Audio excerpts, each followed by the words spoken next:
The Indian express का article है और कह रहा है centre proposes setting up new body for river linking projects in India. Centre क्या कह रहा है, केंद्र सरकार ने एक प्रस्ताव रखा है, किस लिए, ताकि भारत में नदियों को जोड़ने के लिए एक न्यू बॉडी अथॉरिटी हो। और इसका नाम क्या रखा है, इसका नाम रखने की बात कही जा रही है नेशनल इंटरलिंकिंग रिवर अथॉरिटी।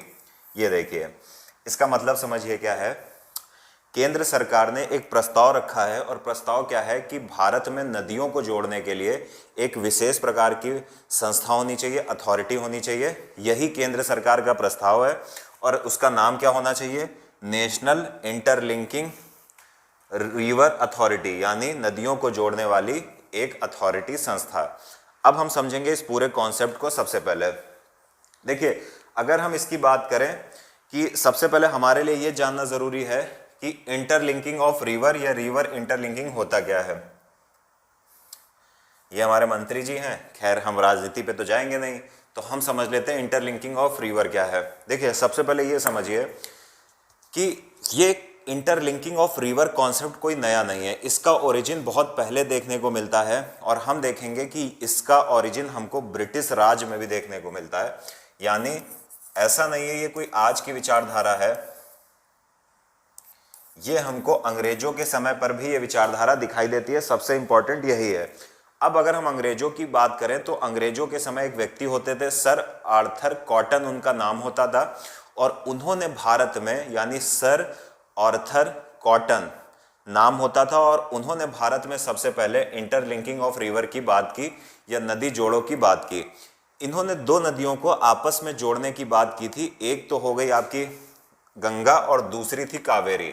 यानी सर आर्थर कॉटन ने जो नदी जोड़ों की बात की थी, तो एक तो आपकी हो गई गंगा और दूसरी आपकी हो गई कावेरी। और इन्होंने नदियों को जोड़ने का उद्देश्य क्या बताया था, नेविगेशनल सर्विसेज प्राप्त करने के लिए, कि आराम से आप नौकावान या नौवहन सुविधाएं प्राप्त कर सकते हो। यानी अगर आप, इनका कॉन्सेप्ट था कि अगर आपने गंगा को कावेरी से जोड़ दिया तो आप नेविगेशनल सर्विसेज आराम से प्राप्त कर सकोगे, आप उत्तर से दक्षिण आराम से जा सकोगे। तो पहली चीज तो ये हो गई कि ये कॉन्सेप्ट जो दिया था आर्थर कॉटन ने दिया था। सबसे पहले हमने ये जान लिया कि बात किसने की थी। दूसरी बात है कि आखिर वर्तमान परिप्रेक्ष्य में क्यों ऐसी बार बार बात आती है कि नदियों को जोड़ना चाहिए। देखिए, हम अगर नदी जोड़ो परियोजना की बात भी करेंगे, अगर सबसे पहले हम देखें कि इंटरलिंकिंग ऑफ रिवर के फायदा क्या हैं। देखिए, एक मैं एग्जाम्पल के थ्रू समझाने का प्रयास करता हूं। मान लेते हैं कि एक कोई नदी है इधर और दूसरी नदी है इधर। अब ये वाली जो नदी है इसमें पानी बहुत ज़्यादा रहता है और आता है फ्लड। दूसरे साइड जो नदी है इसमें पानी सूख जाता है और इसमें आता है ड्रॉट या सूखा पड़ जाता है आसपास के क्षेत्रों में। तो यहाँ के लोग बाढ़ से बहुत नुकसान झेलते हैं, यहाँ के लोग सूखे से नुकसान झेलते हैं।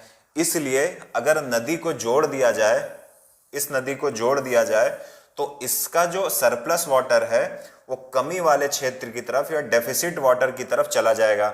इससे फायदा क्या होगा, इस नदी के आसपास के क्षेत्रों में बाढ़ नहीं आएगी। इधर क्या होगा, यहाँ सूखे की समस्या थी आसपास के क्षेत्रों में, वो दूर हो जाएगी। तो ये एक प्रकार का हमने इकोलॉजिकल बैलेंस स्थापित कर दिया।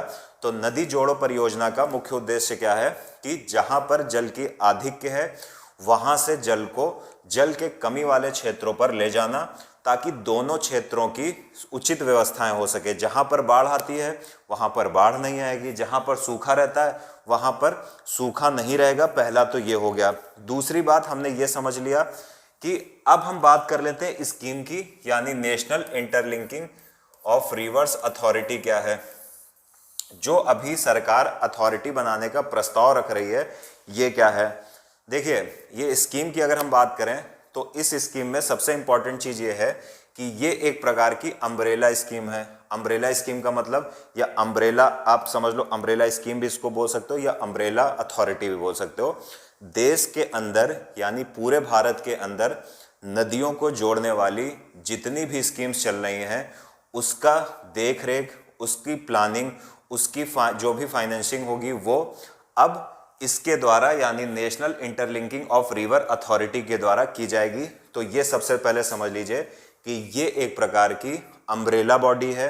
जैसे छाता होता है, छाते में तीलियां होती हैं, तो वैसे ही ये एक बड़ी संस्था है, अथॉरिटी है।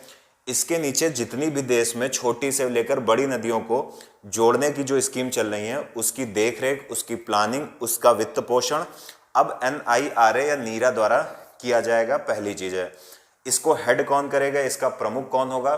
सेक्रेटरी लेवल का कोई भी IAS ऑफिसर या अधिकारी सचिव इस नीरा का प्रमुख होगा। तो सबसे पहले हमने ये समझ लिया ये नीरा का प्रस्ताव क्यों रखा जा रहा है, नदी जोड़ने के लिए।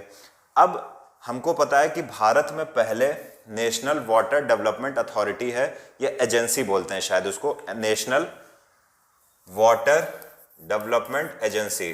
तो अब ये समाप्त हो जाएगी और इसका स्थान नीरा ले लेगी। तो पहली चीज ये इंपॉर्टेंट याद रखना। दूसरी चीज क्या है कि ये जो नीरा है, ये जो इंटरलिंकिंग ऑफ रिवर या लिंकिंग ऑफ रिवर है, नदी जोड़ो जो परियोजनाएं हैं भारत में, उसमें नीरा क्या करेगी? कोऑर्डिनेशन स्थापित करेगी। मान लिया कोई नदी जोड़ो परियोजना किसी पड़ोसी देश से संबंधित है, दो राज्यों के बीच कोऑर्डिनेशन स्थापित करना है, मंत्रालयों या डिपार्टमेंट के बीच समन्वय स्थापित करना है, वो सब अब कौन करेगा? वो सब अपनी नीरा जो सरकार बनाना जा रही है यही करेगी।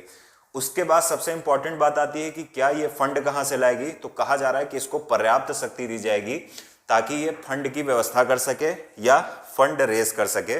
तो ये जो नीरा है इसको फंड एकत्रित करने की भी व्यवस्था की जाएगी। साथ ही साथ कहा गया है कि नीरा के पास ये भी पावर होगी कि अगर नीरा किसी खास परियोजना के लिए, इंडिविजुअल प्रोजेक्ट के लिए विशेष प्रकार का स्पेशल पर्पस व्हीकल बनाना चाहता है तो बना सकता है। ये क्या है? कभी कभी सरकार क्या करती है, किसी खास परियोजना को करने के लिए एक विशेष प्रकार का स्पेशल पर्पस व्हीकल बनाती है। अब ये क्या होता है? इसको कंपनी अधिनियम 2013 के तहत एक कंपनी का दर्जा दिया जाता है। ये क्या होता है कि नदी जोड़ों से संबंधित जो भी काम होंगे उसके लिए इस SPV का गठन किया जाएगा, और जैसे ही दो नदियों के लिए किसी खास प्रोजेक्ट के लिए जब इसका गठन किया जाएगा, जैसे ही वो प्रोजेक्ट कंप्लीट होगा वैसे ही इस SPV समाप्त हो जाएगा। ठीक है ना? इसका गठन कंपनी अधिनियम 2013 के द्वारा किया जाता है। तो ये एक प्रकार की कंपनी भी है। तो नीरा के पास ये शक्ति है कि किसी खास नदियों को जोड़ने के लिए, किसी दो नदियों को जोड़ने के लिए या किसी इंडिविजुअल प्रोजेक्ट के लिए स्पेशल पर्पस व्हीकल बना सकती है। तो इंटरलिंकिंग ऑफ रिवर जो प्रोग्राम है उसको सही ढंग से संचालित करने के लिए भारत में नीरा की व्यवस्था की गई है। और हमने अगर न्यूज़ देखा है हमने ध्यान से, तो आप देखेंगे कि Neera will coordinate with neighbouring countries and states and departments. तो ये सब हमने अच्छे से कवर कर लिया है कि अभी सेंटर ने किस अथॉरिटी को या एजेंसी को बनाने का प्रपोजल रखा है।